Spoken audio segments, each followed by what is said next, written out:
I at mean, the same. sure, they're mitigating it, but like, like let me give you a real life example. If I shot you in the leg and you were bleeding, and then I put a Band-Aid on it, that would be mitigating the bleeding, wouldn't it? Sure. Okay, well, that's kind of how I hear all these IL like mitigation strategies. That's, I mean, you were shot, my friend. You need to go to the hospital. You need to stay away from guns.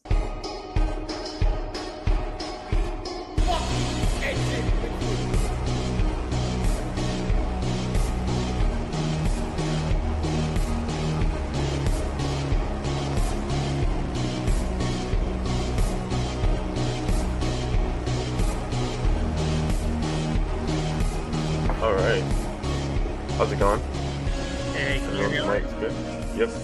Sounds good. All right. Episode 34. Derivatives for degenerates. We have Aori on, high performance order book trading infra for options, spot trading, and OTC settlement. We got Josh here. I'm assuming you're the founder. I'm gonna assume that. And yeah, so could you just give us the quick intro on your background, how you got to Aori? Yeah. I'm more than happy. Do they hear us on the spaces? Right? They do. No. So on the at the pinned tweet on the spaces is the live. Gotcha. Forgive me, I'm broadcastingly redacted, so I figured I would just ask. So Joshua Baker, my background's in market making. I was a COO of System 9 and options and altcoin market making firm for 3 years, or for a little under 3 years. I built up the options trading desk, kind of got us started in the DeFi side of options as well, working quite a bit with altcoins. I think in my time there, brought in around 100 or so clients on the token market making side. So kind of made markets all across DeFi, CeFi, for a lot of different token issuers and a lot of different liquidity environments. Then last year worked on DAMM. That was kind of my first foray into the development side as a Solidity engineer. I was working. Oh, here, let me fix that. I was working specifically on building an institutional lending platform, and then grew that to about 50 million in TVL before FTX blew up and kind of made institutional lending like this kind of toxic place to be. But we luckily ended up winding it down successfully and repaid all the loans. And then started working on Aori. Aori kind of came about from when myself and our head of product, we kind of have no titles. We were hacking at ETH Denver this year, kind of throwing around ideas for how we could build the best order book for the options tokens that we'd been working on for the last couple of months. And we kind of stumbled upon Seaport, which is actually, the NFT trading layer for, Blur and OpenSea. And you wouldn't think you could actually trade, anything but NFTs in it. But it turns out if you go into their smart contracts, like, they're the most beautifully written smart contracts that exist in crypto. And, they allow for the settlement of any two assets or any bundle of assets for another bundle of assets. And so we decided to kind of hijack Seaport and use it for, all of our trading and settlement across all of our asset classes. So, that's kind of the high level. Yeah. Awesome. And when you kind of first got started, obviously the show's name is Exit Liquidity. So we like to hear a little bit about maybe your kind of experience in the ecosystem, maybe some times that you might have been Exit Liquidity yourself. Oh, that's pretty easy. I'm pretty much the worst trader of anything that's not NFTs. So every time I trade tokens, like directionally, I get just my face ripped off. So anytime I've ever bought a shitcoin, it's going to zero. I'm never going to win. I never picked Pepe. I never picked Obama, Bitcoin, Sonic Inu 10. I just get destroyed.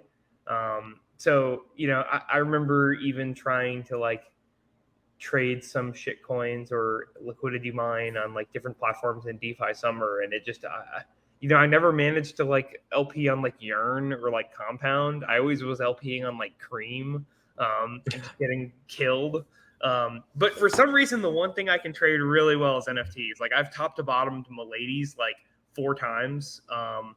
And all the derivatives of Milady's, I'm really good at trading. But that's it. Yeah. But tokens, I suck. Tokens, I never listen to me for a token pick. Awesome. And recently you had a thread that I actually enjoy pretty much, and it was about MEV and flash loans with Scoopy. Could you kind of give the little explain that like I'm 5, but also explain your position as well?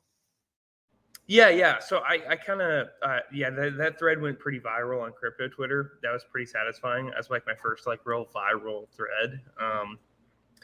I'll give. So Scoopy had tweeted like a pretty normal take. Well, I mean, I'm not dissing it. It's like you have to be really deep in crypto to even get what he's saying. But like he says, and I just pulled it up to make sure I'm getting everything right. MEV is like theft, basically. And I guess the problem I have with that is like, as someone who's like deeply involved in searching on chain and like is doing it, like it's not theft. Like it's not. What it is it's exploitation of stupid protocols for in the ways that the founders directly intended. So like I think a good example of this would be to like compare it to like, if you guys remember Avi, the guy who hacked Mango, what he did was he manipulated price oracles to pump a token 5,000 times, not 5,000%, 5,000 times, to then manipulate oracles and then reborrow the entire protocol. That is a multi-legged, complicated strategy where he's directly attempting to steal money from the protocol. What MEV is MEV is stale price arbitrage. That's it. That's like 95% of MEV, depending on whether it's a centralized or a decentralized exchange that you're doing the MEV against. What I mean by stale price arbitrage, this is a very common strategy in traditional finance. A lot of market makers make money doing this, where what happens is they see that another market maker posted, let's say they posted an ask 1% above the price, right? So if the price is 1,000, they posted an ask at 1,010. If this is like Ethereum or something, right? And it's been a while since Ethereum was at 1,000, but let's imagine for round numbers. And let's say that on exchange B, this was all taking place on exchange A. If on exchange B, someone actually market buys and pushes the price up to 1050. So the price has moved up now 5%. But on exchange A, whoever it was, they didn't get the memo. They didn't see that there was an opportunity and that the price had moved. And so a market maker says, "Ooh, I can pick that off." And so they fill that order at 1010 and then sell it on exchange B at 1050. That's just a very basic arbitrage. That is what MEV is. Like that is genuinely all that most MEV is. It just depends on whether you're doing it versus a centralized exchange or a decentralized exchange. And there's an additional portion of it too surrounding that's basically what you hear when you hear about like LVR and things like that. That's people arbitraging dexes against other dexes or centralized exchanges, and the losses are basically opportunity cost losses. As you can see, like I didn't take money from you, the LP. What I did was I stopped you from making profit you should have made if the price did go up to 1050. So it's not like direct like theft, it's opportunity cost loss. Secondly is the idea of like front running and back running with like sandwich attacks. Sandwich attacks are fundamentally like, I think that's where it gets a little gray. Like I don't personally run any sandwich attack searcher bots, partially for this reason, because it's number one, it's really competitive, but number two, this is where it gets a little gray, where like I can actually give Scoopy the benefit of the doubt and say like it might actually have some legal implications, because front running and back running is illegal in some cases in TradFi. It's much harder to do. Different legs. Like this is why you don't really see sandwich attacks in TradFi, because TradFi uses order books for everything. Sandwich attacks are exclusively an AMM phenomenon. My thread really was about shit talking AMMs, frankly. because I hate AMMs because they're the biggest scams in crypto. Maybe besides like, literal rugs, like it's like rugs and then AMMs right behind it. The reason I say that is like AMMs were like preached of as this like new financial primitive where like, oh, we've solved trading. Like this is the greatest trading apparatus ever. And then you look and you see like, like Mark Richardson, the head of Bancor, or now Carbon, and I both like kind of did I took his research and kind of extrapolated it to today. It's like, if you LP'd on the ETH USDC pool on Uniswap, when Uniswap was launched, today, since today, or since the launch of Uniswap v3, the LPs have lost something like $550 million or $600 million to this. Sorry, Sita. No, I was just shocked. Yeah, it's like close to $600 million in IL. Like these are like complete, like this is trash.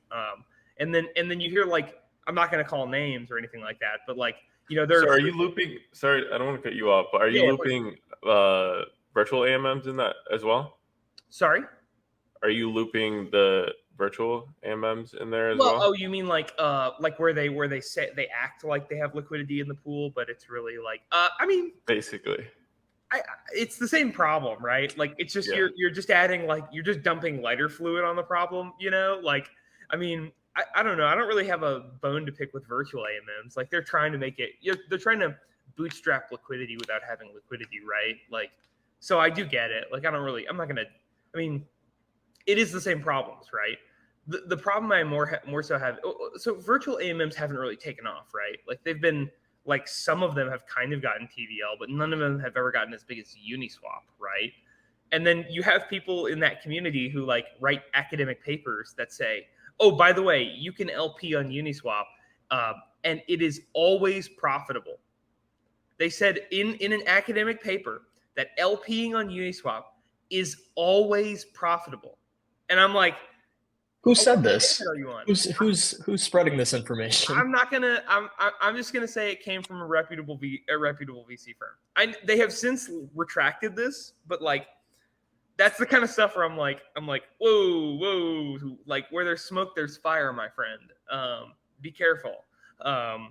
So yeah, my thread was like, just to synopsize, I had like 4 points on it.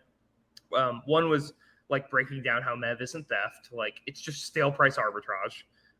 Number 2 is that MEV is inevitable. MEV is not inevitable. MEV is a problem with AMMs. If you look at every single example that is cited as like a problem of MEV, it's entirely a problem of AMMs being taken advantage of because of either stale prices or because of the ridiculous curve mechanism, the constant product, or even in some cases like a unique product or unique curve that the entire purpose is to like continue. It's the the constant price function to maintain the price based on the ratios of the assets in the pool. That has been like a disaster. Because if I know your strategy before like it actually happens, like I will always be able to front run you or back run you. Like that's kind of a huge issue. And then number 3 was like maybe one where I'm like, I feel like I might be my most controversial take, which is that flash loans are good. I actually think flash loans are an amazing tool because flash loans democratize the ability to have capital. Flash loans mean that if you find a profitable trade, you as like someone who has no money can borrow the entire TVL of Uniswap in one transaction, which is just like, to me, that's so beautiful. It's like so elegant and so cool. And so I think it's ridiculous to be like, this is a bad thing because like, some hackers use it occasionally to like make a hack go faster. Like the hack was inevitable regardless. And like, as we've seen with, the curve exploit recently, even if you do have flash loans, it doesn't mean you're going to get the trade. Like a MEV bot might front run you, So I'm kind of, that one's like maybe where I'm a little suspicious. I actually like flash loans a lot. And then they suggest some alternatives and whatnot, but I actually think there's only one alternative to AMMs or to like MEV in general, which is to use may I swear, use a fucking order book. Like it's not that complicated. So yeah, okay, that's my rant over. Thank you. This is great. I think the there's a lot more to discuss there. I want to jump into more about Aori. Kind of, you talked a little bit about how it came to fruition. You and I think was it Wyatt that kind of worked together on this? Yeah, Could you just give some Wyatt. more details on what you guys plan to accomplish? Yeah, Wyatt's my homie. Shout out Wyatt. Cleveland gang.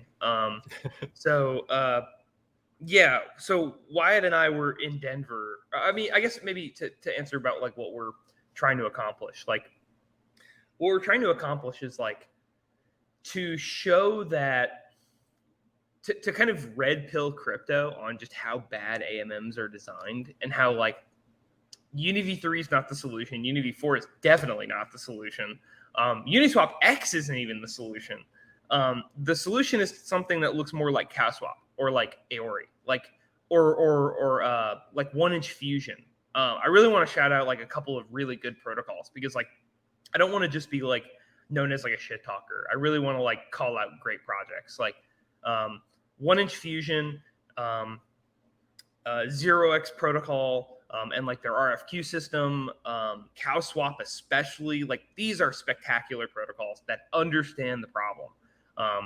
You have to. I think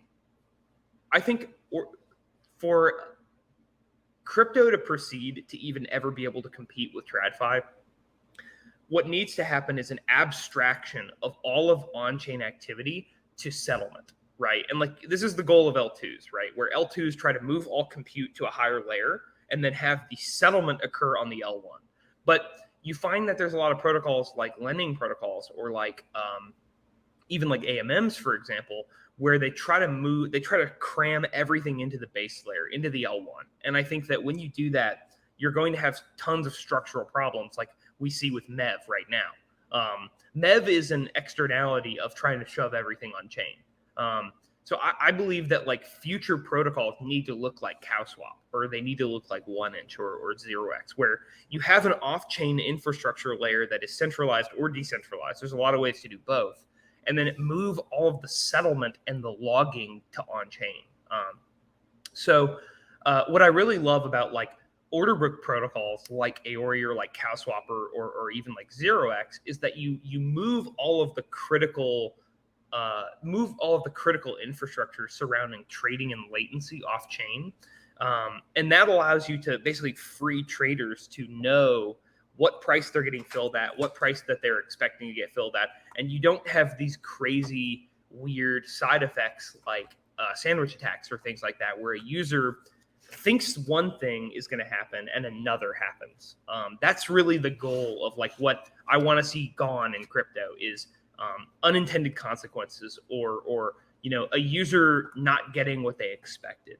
That's why I love limit orders so much. And like every protocol I'm complimenting, the thing we all have in common is that a user has X amount of token A and they want Y amount of token B. And it's very straightforward. They either will get filled or they will not get filled. There are only two or binary outcomes. And if it doesn't occur like that, then there is something fundamentally broken with your protocol. And that's what I really want to see happen in crypto trading.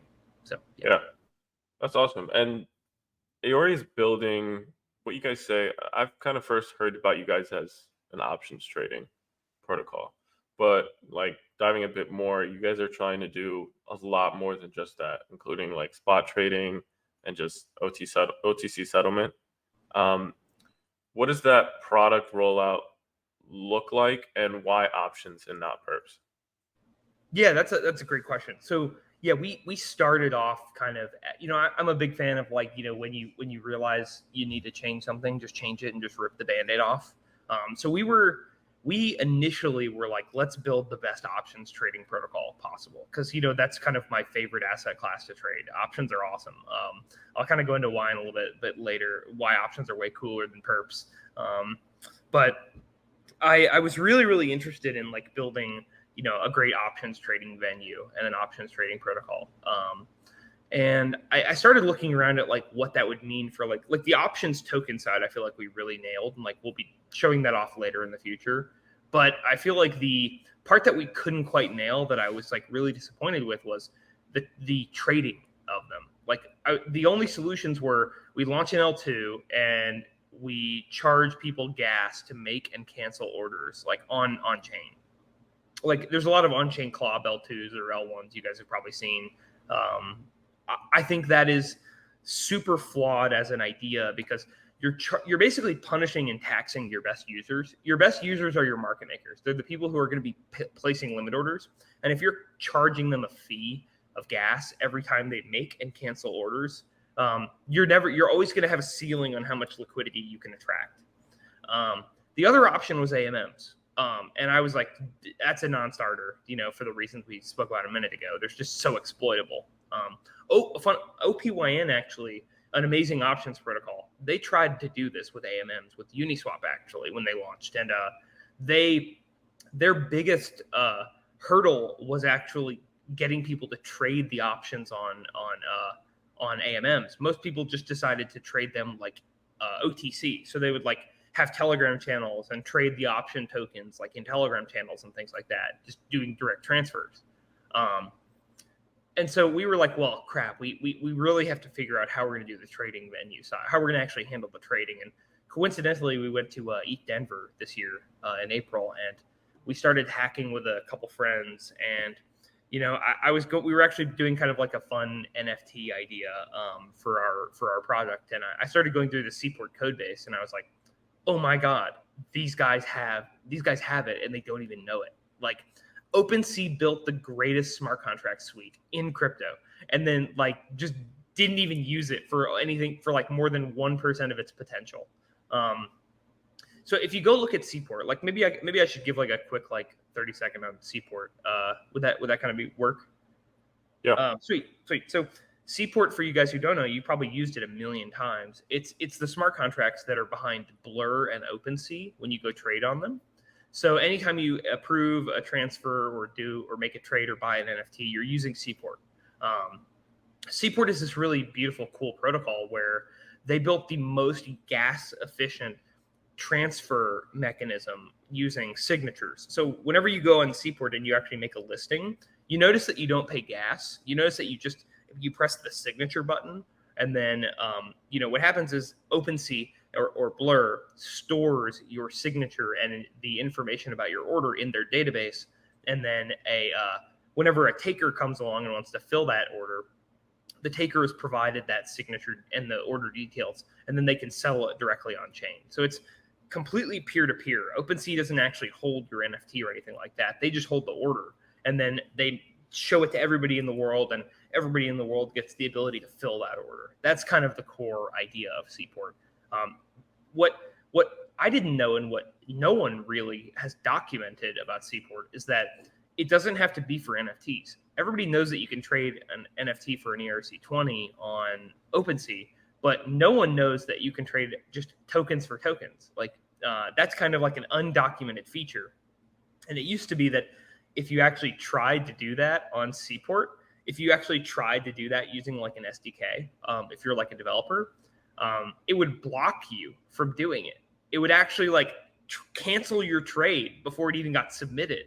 And so we had to like edit that out of our SDK that we could actually do it because OpenSea tried to block us. So we ended up removing that checker, and boom, worked amazingly. And we ended up doing some more cool engineering on top of Seaport that we'll publish about later about cancellations being gasless too. Because like on OpenSea right now, whenever you go trade, if you cancel an order, you have to pay gas. We were like, we can't even have gasless cancellations. We want this to be so cheap for people. And so we kind of did some really cool engineering around that. But that's Seaport. And so, once we stumbled upon Seaport, we realized, holy crap, like we need to just base our entire protocol around this and then just build on top of this. So we are launching Spot first. So that's whether it's a private transaction like between two people, OTC wise, or you actually want to trade high frequency spot, you can do that in our order book. So yeah, that's kind of the high level of kind of how we got to where we are today. Would you, just out of curiosity, like, are you guys like the first one to take this smart contract suite and apply it to something other than like an NFT marketplace, or has this been attempted or done successfully before? No one has ever tried, to the best of my knowledge. Again, I could be totally wrong. Somebody could show me like some protocol with 10 followers on Twitter that tried to do this like 3 years ago. Like, I would not be shocked. But to the best of my knowledge, no one has. The closest that anyone got was OTC pseudo swap. If you guys remember that back in the day, they used to do like bundle. They were like doing bundle transactions for bundle transactions using Wyvern and Seaport. But no one, to the best of my knowledge, has ever done like spot swapping through Seaport, especially not like in an HFT setting. Gotcha. Okay. Yeah, that'll definitely be interesting to see, how that applies then in a different case. Going back to like, I guess like options more broadly, you alluded to how you're kind of like an options maximalist, it sounds like. Can you talk a little bit about like why you prefer them and what you could envision as like a turning point for on-chain options to start gaining more traction, at least like relative to perps? Yeah. I mean, I actually think options are going to take a long time and may actually never pass perps in volume in crypto. There's a couple of reasons for that. The biggest being the like when I get asked a lot why I think options haven't taken off like perps have. And I think the main reason is you have to think about like use case. The reason options are so big in traditional finance, like even let's go back to before people started gambling with like 0-day options and things like that with like, GME and AMC and whatnot. The reason options always have done like 100x, 200x the amount of volume that, perps have done in TradFi or futures, right? There's no perps in TradFi, futures, quarterlies and whatnot, it's because options became a big market in like the 60s, the 70s, and the 80s when people who had stock in companies wanted to use options to hedge or lock in their bonuses or their company dividends and things like that. There were real structural reasons why people who were parts of companies wanted to do things like sell covered calls against their stock positions, right? Like they had real structural reasons why they wanted to generate consistent income from their stock balance or their stock portfolio. So there was like a real demand for it that you couldn't do in futures. Like with futures, it's really hard to manage a position where you're constantly having, like if you're trying to take advantage of like a funding rate, right, where you're going to get paid by being long spot short futures, that's only like a seasonal thing. That's only something you can do like intraday, right? Like you have to monitor that position like for huge amounts of time. But if you just sell a monthly covered call, like, you press one button, you forget about it, like it's super easy and you have cash in hand that day. So it's great for you. That's why options were like so, active in TradFi. And so as a result, all the market makers started trading options because, there were structural flows in these options that there weren't in futures. Futures really made sense for TradFi only in commodities markets where you had like, you were trading like live hog futures and things like that. And you were actually trying to lock in and buy these things. Or if you were a farmer, hedge them. So that's kind of like why there was like a divergence in TradFi. In crypto, it's really straightforward. There's one reason people trade perps, and I think everybody knows why. It's gambling. You're gambling. That's it. You're a degenerate. It's occasionally legal to use things like Rollbit, so you want to gamble. That's it. So it's really hard for the options market in crypto to take off when, unlike in TradFi, crypto does have structural like option sellers. It's token protocols, like it's token treasuries and things like that. But the problem is their markets are not liquid enough that they could actually handle people selling options. Like if people started like openly selling like 10% or 20% of the supply, the outstanding supply of a token in options, that thing would go to zero the next day. It would get shorted so fast and it would get blown out. Or it would rally and just crush everybody. But like vol would spike. So I think that's kind of why you haven't seen options take off, is because like there's not like the gamblers have realized like perps are like the best gambling mechanism, and options are kind of not great for that. So, but I do think as crypto markets kind of mature, you're going to start to see options become a really valuable hedging instrument for like VCs, long-term holders of token projects, community treasuries, things like that. So they'll be like a very pragmatic solution. Yeah. I think it's funny. People like crypto native people don't realize that like trad futures often are like they look very different from what we're used to. Like relying on the delivery of like an actual asset is like completely changes the entire process of what you're doing. Like it changes the type of person who would do it, the way you would use it. Whereas like, when you really take a step back and look at what we're doing, like a lot of it is just pure gambling. So it's like, it's interesting how like options are kind of more similar to their TradFi counterpart in crypto. Kind of creates like a different market for them, I think. Okay, so getting into Aori specifically. So remind me again which chains you guys are going to be launching on. So our goal is actually to be really chain agnostic. We want to be live on. We kind of want to be a base layer tool on any EVM chain for like native trading of assets. That's why like we have a global order book, for example. So if you make an API call to our order book, it actually queries every chain. So you can actually see every chain in real time. So like we're really like trying to lean into like the multi-chain aspect of it. Yeah.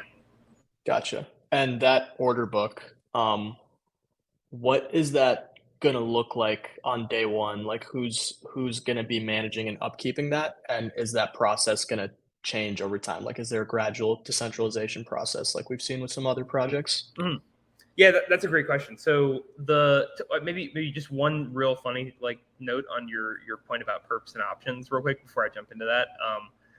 You just reminded me of like one of my favorite green texts ever from 4chan is this guy was like, guys, I made a ton of money. I went long egg futures on the CBOE and now I made a bunch of money. I sold about 80% of my position for a profit, but I have these guys calling me, telling me I need to take delivery of 40,000 eggs. What do I do? Like, and so like, I'm just like reminded like, man, if only that actually happened in crypto, like you'd see a change really fast. Like I have to deliver 20,000 ledgers with 0.05 Bitcoin to your house right now. Like, oh my God, I would die laughing. But, so sorry, forgive me. Could you repeat the second part of your question? I had to amuse myself with that. Yeah, no, that's okay. I've definitely seen anecdotes like that before, and it's hilarious. The question was, what is the order book going to look like from day one? Like, who is going to be managing and upkeeping that? And is there like a gradual process of decentralization involved?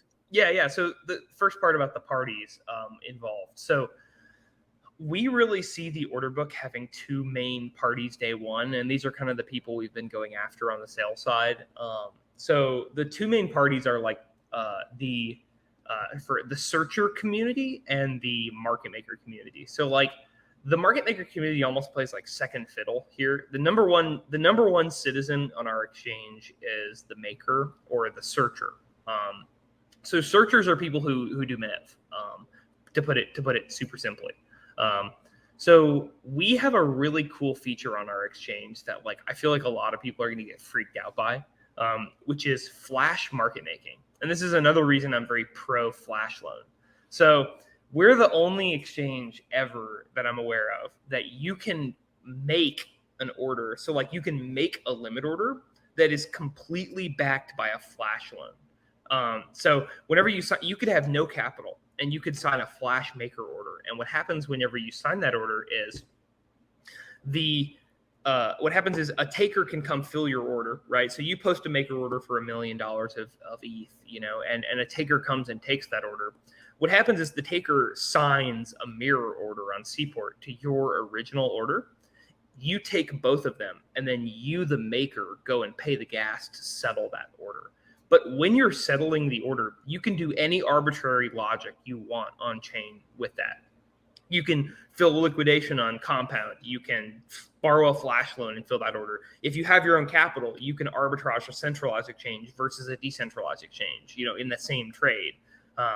There's so much potential for what you can do with that trade, including like what we expect most searchers to do is open a flash loan, fill the order, and then purchase back their flash loan across every DEX that they're connected to.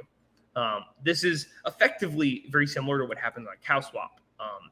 It just allows a taker to come instead of a maker. Like CowSwap, you sign a maker order, and then all of the solvers find the best route for that trade.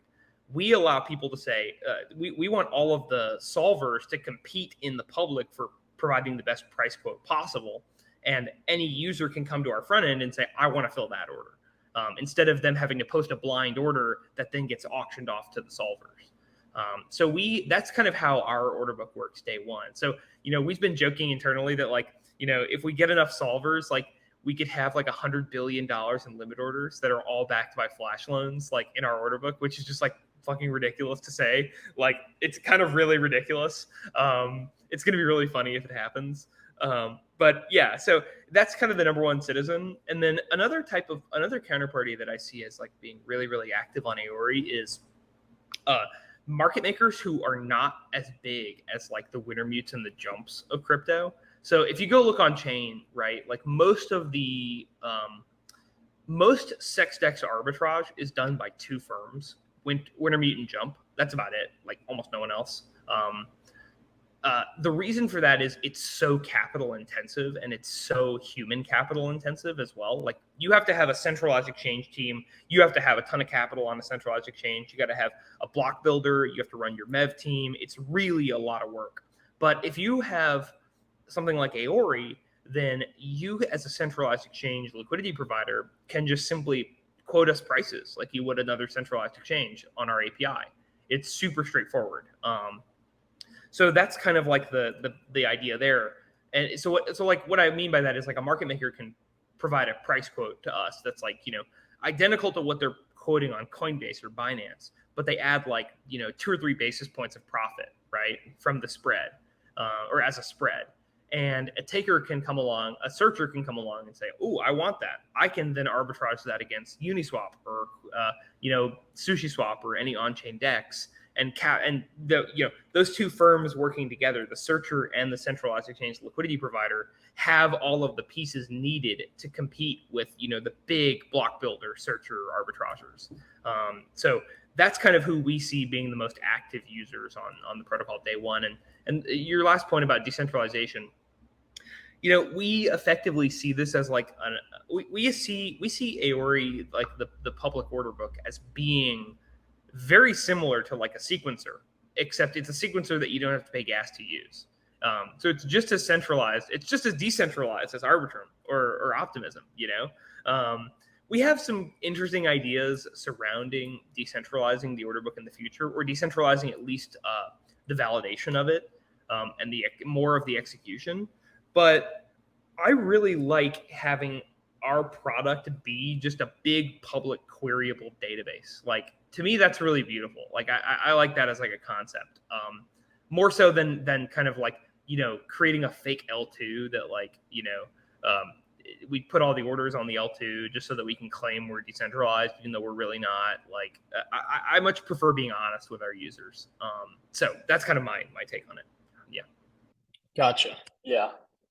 Yeah, I think that makes sense. I think that's definitely valid compared to building an op, not to say that this is a bad or a wrong approach, but building an op chain or some sort of L3 on Arbitrum and with the intention of making an order book on that chain decentralized one day, there's no real timeline for that yet, if we're being honest. It's still kind of just in the distance, a very murky goal to get to. I do think it'll happen, but well, you run into this issue of if you put it on a chain, right, then don't you have to pay gas to trade? Right. Yeah, you incur a bit more expenses in that scenario, but already a non-starter. Like for us as a product, like one of the things we immediately were like, we can't have this is paying gas to trade. Like paying gas to make or cancel is already like that's like a line we can't cross. Yeah, because there's been like a million on-chain collabs and they all suck because like you have to like pay gas to make. Like, are you kidding me? Like a what? Like I'm very against it. But there are ways to decentralize it. Like you can decentralize a database. Like that's been done before. It's just a matter of doing it really fast. That's the thing. Yeah. It's interesting to me how part of your like your day one focus is essentially attempting to like broaden the funnel of viable market makers who would really get use out of a product like this. We spoke to Drift last week, which is a perp exchange on Solana. They have a decentralized central limit order book or decentralized limit order book, a VAMM, and then like a JIT like front running liquidity mechanism essentially. And one of their core ethos is essentially reducing reliance. What's that? I said ETHI. ETHI, yeah, I was gonna say that, but it didn't quite sound right. One of their core beliefs is trying to reduce reliance on uncentralized market makers and kind of like decentralize or democratize the opportunity for everyone. And it sounds like you guys have a similar idea, but like a bit higher up. So like instead of making things easy for everyone, let's just like work from the top echelon. Let's make it so Wintermute and Jump aren't the only ones capable of really running a profit here. Do you see this process of like opening up to smaller market makers? Do you think that is going to extend to users one day as well? Like, are they going to be able to come in and market make in some way that's just as profitable as a Wintermute or Jump, or maybe not as like capital intensive? Well, there's like a couple points there that are like really interesting. So yes, to the last point, like I think one of the first products we're launching on Order is basically Yearn or like enzyme style vaults where you can run custom strategies using capital in those vaults. So this is basically allowing anybody who doesn't have, the technical understanding of like, a sophisticated market maker to LP into one basically. We've even like joked about like doing a vault that's just replicating an AMM curve, like literally just replicating like a Uni V3 style curve with limit orders in our book, like just to like say that we're even better than that, But like I definitely want there to be like it's a big feature to me to have like vaults where people can LP into, and then we can actually claim that we have a better passive solution than like a Uniswap does, for example. I don't think you're ever going to be able to match all of the P&L that like of a sophisticated trading firm like that, because it's their full-time job to find opportunities. Like once your starting point is I'm a passive LP, or I'm all in, this is my full-time job, you're at a huge disadvantage. So I think like the best you can hope for is like, getting a percentage of it. And so that's kind of what I see as like an attainable goal. And on like the Drift side, like I really like Drift Protocol. I'm familiar with them quite well. I think their solution is definitely better than any ETH AMM just because they're on Solana, right? Like they have such fast block times. They have such a more high performant ecosystem. Like it's much harder to do like MEV on Solana than it is on like ETH mainnet or something similar. So it's, I mean, but I don't know. I'm a bit out of left field in crypto in that I'm actually not anti-centralization. I actually think the best things in human history have come because of centralization. Almost nothing good has come from decentralization historically, outside of the decentralization of technology. The decentralization of technology has led to like some of the greatest human advancements ever. But like the decentralization of institutions has not. Like, democracy killed Socrates, the greatest fucking philosopher of all time. Like, are we going to act like this is always a good thing? No. It's situational. If you have a brand new technology like a blockchain, for example, that makes sense to decentralize because it's effectively, a super powerful technological institution that can be used by anyone. And that's really beautiful. That was kind of Satoshi's whole point.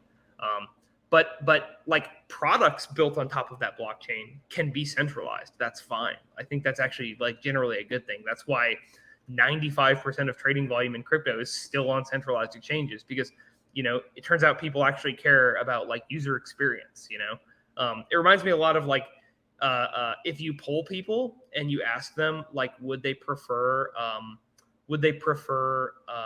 a great subway system in their city, or do they want to have a car? Everybody on the poll will say they want a subway system. They want they want to have like the Singapore or the Tokyo subway system.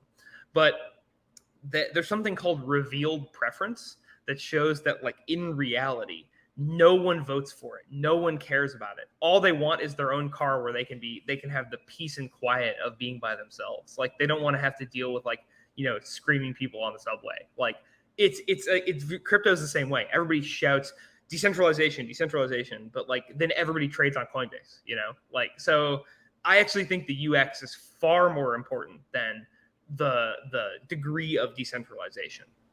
So yeah. Interesting. Yeah, I think I do agree with you that like there are certain layers where decentralization is definitely not nearly as important as experience or throughput or some other factor. And in a lot of cases, pretty much past like consensus or like the base layer, it's really difficult to make the case for that. And it's also very much just like a virtue signaling thing at this point as well. Like people trying to boast that for their, new Rollbit competitor or whatever it is. Like it's, just doesn't make sense. I do, I know we're like a bit short on time here, but I do want to get back to your thoughts on AMMs specifically, because it's, I haven't met many people who are so starkly against them. So I'm curious to get more thoughts on that. Definitely. I guess like, so first of all, you mentioned that like you don't think AMMs are the future at all. You think it's like a toxic system in one way or another.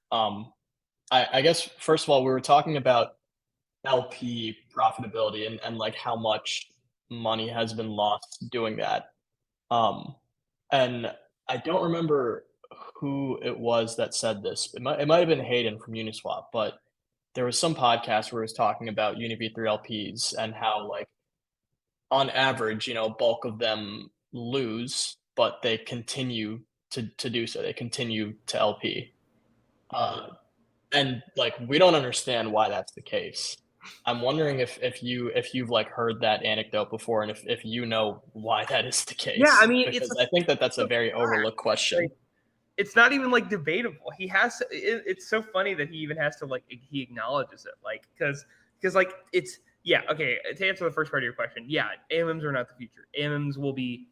I think there will only be one within 5 years. There will only be one place where AMMs still have dominating market share over order books, and that in DeFi, and that place is low cap new tokens. The only reason is the only unique value add they have over any other any type of order book or auction, order flow auction, is in brand new markets where there is no liquidity provider, where there's no professional market maker to come in and run that book for a token project, right? This is why you see like every project launches first on Uniswap, and why you almost see no MEV outside of some sandwich attacks in those low liquidity tokens. That's kind of the big reason why. So I think AMMs will have a future there, but that's the only space. Like all mid cap and high cap tokens, AMMs will inevitably lose. And it's just simply a fact because of stale order arbitrage. When you LP, you are saying, I promise that at every point in time, I will always be here to take the other side of every trade. You'll pay me fees because of that. That inevitably, though, leads to at any time, like the amount of volatility almost perfectly correlates to the amount of impermanent loss. So the more volatility there is, the larger the price swings, right? the more arbitrage opportunity there is versus centralized exchanges, which leads to more arbitrage that picks off the LPs. And what I believe it was, I don't know who said that quote. It could have been Hayden, it couldn't have been someone else. It is correct. There's an amazing paper I recommend everybody check out. It's by the guys who are now at Ambient, formerly CrocSwap. On their Medium, they posted like a 4-part series doing analysis of impermanent loss on UniV3 and UniV2. And man, is that some of the most jaw-dropping research I've ever seen. It's spectacular. I cannot recommend it enough. Go check that out if you have like an hour to kill and you want to learn more about this. CrocSwap's Medium. That's where you go look. And one of the things they noticed was there's actually only one type of LP that is profitable. It's someone who only LPs for less than one block. Like, wow. Like holy shit, wow. Like that's one of those sentences where you read it and you just go, so this is all a sham. This is all bullshit. Like you realize like this system is inevitably money losing. And what it shows is the only people who make money are just-in-time liquidity providers. And specifically they identify that like guys like Arrakis, guys like that are doing JIT liquidity providing, those are the only ones who are able to be profitable. And the reason is because unlike every LP, they are monitoring the incoming order flow and saying, okay, I can take these XYZ orders and I will not take toxic flow in. I can see what all the orders are going to be that I'm going to fill, and then I'm going to pull my liquidity out immediately. And I know that the fees that are being paid in this block are larger than I'm going to pay in gas to do this trade. And that's the only reason that just-in-time liquidity works. And when you realize that like just-in-time liquidity is exactly the same as an on-chain central limit order book, you're like, holy shit, like it all makes sense now. What I mean by that is just-in-time liquidity providers are doing the exact same thing that a on-chain CLOB market maker does, where they see order flow coming in the mempool, and then they systematically only provide liquidity to fill those specific orders. That is exactly how an on-chain CLOB works. So Uniswap, like the only profitable users on Uniswap are not even using Uniswap as intended. They're using it like accidentally as an order book, which is kind of really weird to think about. So that's kind of my like whole take on like AMMs. I think AMMs are cringe. I think like they're bad. And anyone who like is shilling AMMs these days is like generally speaking, trying to mev you. So stay away. Don't LP. Yeah. That's a pretty generalizing statement, because AMMs are a huge part of crypto, obviously, and like right now. Yeah. And for what it's worth, I do think that there is efforts to improve LP profitability. Yeah. I mean, I don't know how effective they'll be, but I'm not speaking to like the automated strategies necessarily. Like I don't really buy into that, but more so like more tailored exposures to a given asset with like a weighted balancer pool. Like I don't know that like an 80-20 like balancer ETH pool would have no impermanent loss or no loss for the LP. They but definitely still do. Yeah. It would definitely have less, I think. So it's a step in the right direction. Or like Trader Joe's, I forgot what it's called, but they're like, or like Maverick. Maverick is a better example, probably. They're like move strategies for different bins. Like I do think there's steps being taken in the right direction. Yeah. But like, I mean, sure, they're mitigating it, but like, it like let me give you a real life example. If I shot you in the leg and you were bleeding, and then I put a Band-Aid on it, that would be mitigating the bleeding, wouldn't it? Sure. Okay, well, that's kind of how I hear all these IL like mitigation strategies. You were shot, my friend. You need to go to the hospital. You need to stay away from guns. Like, you don't need a Band-Aid, So that's Yeah, my take. that's an interesting analogy. It's funny. It's not like a lot of what you're saying sounds very similar to like the a debate specifically within like AMMs, which is the like traditional AMM versus the VAMM debate. Um, and like we talked about this with Drift as well, which was the idea that like given that VMMs have sucked so far, like there hasn't been a good one. It's essentially just been like a stuck pig. Um, but like Z was pretty adamant that like, given that it's still a new technology, we like need more time to try and implement it the right way. Like it is like aligned to try and have this system that allows you to bootstrap from this early on without having market makers or an insane amount of liquidity. So, don't like throw the baby out with the bathwater, basically. Wait. Can I toss in one thing? So what Yeah. you're saying is we need to add fake liquidity, and I'm not like dissing the fake liquidity part. I promise. That's actually fine. The problem is you're trying to turn your good AMM into a bad AMM, right? Like I was talking about earlier, the only places where you don't see MEV are low liquidity AMMs, right? Like low liquidity pools. And you're trying to synthetically add more liquidity that doesn't exist there. So isn't that just like turning it into a bad AMM where you could get arbed and like crushed via IL more? Yeah, well, and that's in the case of a VAMM, that loss is usually taken on by by the insurance fund or by whoever is backstopping the AMM. That's the problem with those is that Yeah. all of that stress is taken on by one party. So like it's, as opposed to everybody getting 1,000 cuts, it's just the protocol getting slashed to hell and having to to clean up bad debt. But, given that it's like a new thing, given that there are like more creative ways to think about it, they're still optimistic there. I realize we have like 3 minutes left here. Are you cool with going over by a few? Just because we do want to get back to Aori. Yeah. I got a couple. I can go over a couple. Yeah. Cool. Okay.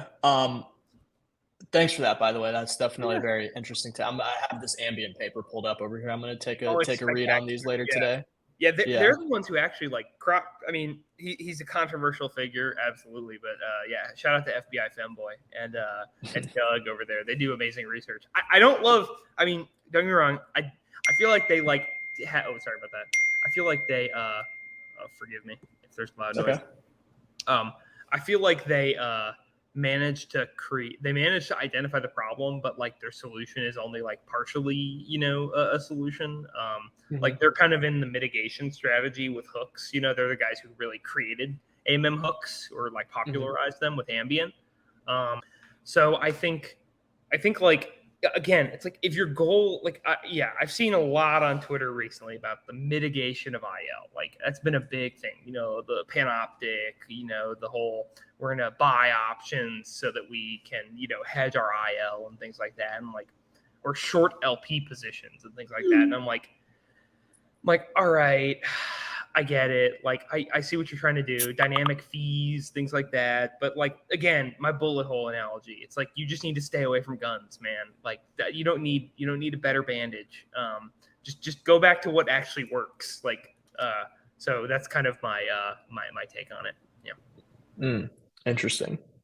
Like even the panoptic version doesn't even make that much sense because you realize like all you're doing is hedging your exposure. There's no guarantee that you're even going to make as much fees as you're paying the hedge. Like because you're having to buy options on Panoptic, like with like these IL hedging protocols. You're buying options, and if an LP position is fundamentally short options, it's short calls and short puts. That's what IL is. But if your goal is just to buy options, you're trusting that the fees that you're being paid are as much or greater than the cost of the options that you're purchasing, or else it's a profit or it's losing money. I don't think there's almost any scenario in which, outside of crazy high volatility, that your options that you're paying for are going to be cheaper than the fees you're being paid. I think that's like never going to happen. Well, I don't think you're necessarily, I mean, I guess in a way you are purchasing options on Panoptic, but what you're really doing is just paying to borrow an LP position. Like Yeah. it's Well, just throwing. You're paying to short an LP position. Right. Yeah, because you're short options already. You're going long. Yeah, essentially. Sorry, we do have to swing back to Aori here. Oh We yeah, wanna- we you're wanna good. try You're and- good. But this is great stuff. This is definitely very interesting. Nah, I could talk all this all day. You're good. I can tell. Yeah, I would definitely love to hear more, but we are on a schedule, unfortunately. So you talked a little bit about your take on like the importance of decentralization, like especially at the application level. And I know Aori has a bit of a different model when it comes to governance, specifically like the seat/token model. Can you talk a little bit about like what went into that decision and kind of like how it works, what the difference is between the token and the seats? Yeah, absolutely. So I'm like if anybody's familiar with the term like LARPing, like live action role playing. It's when you're like a nerd that like dresses up at like Ren fairs. I'm a LARPer, but not for like weird medieval shit like that. I'm a LARPer for like the Chicago Mercantile Exchange of like the 1970s or 80s. Like to me, that was like the coolest period of trading history ever. Is like the stock exchange floors. Like, I mean, this goes for any stock exchange, the New York Stock Exchange, the COMEX, the CME, the CBOT, like they're all like the same. Like these trading floors where you had a non-profit exchange be the core of your exchange. The way these non-profit, like most people don't know that stock exchanges used to be non-profits for years, like for almost 150 years. Yeah. It's like this crazy like Wikipedia fact. You have to like dig like 300 lines deep into find. But this was like a core feature of how all stock exchanges worked. Like the way the New York Stock Exchange was founded was a bunch of dudes got under a tree, a bunch of brokers, and they were like, guys, we need to stop competing with each other. Like we're killing each other. Like, why don't we like create a collaborative nonprofit where we agree that all the members aren't going to screw each other over, and we will let other people, if they want, pay fees to trade with us. And this was where the modern stock exchange comes from. The way it worked was you had members who owned real estate that was literally like 3x3 square floor seats at stock exchanges.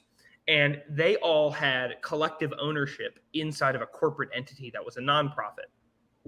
The nonprofit was basically just the governance mechanism. And the seats were like a way to become part of the governance class of the exchange. And the way it always worked was if you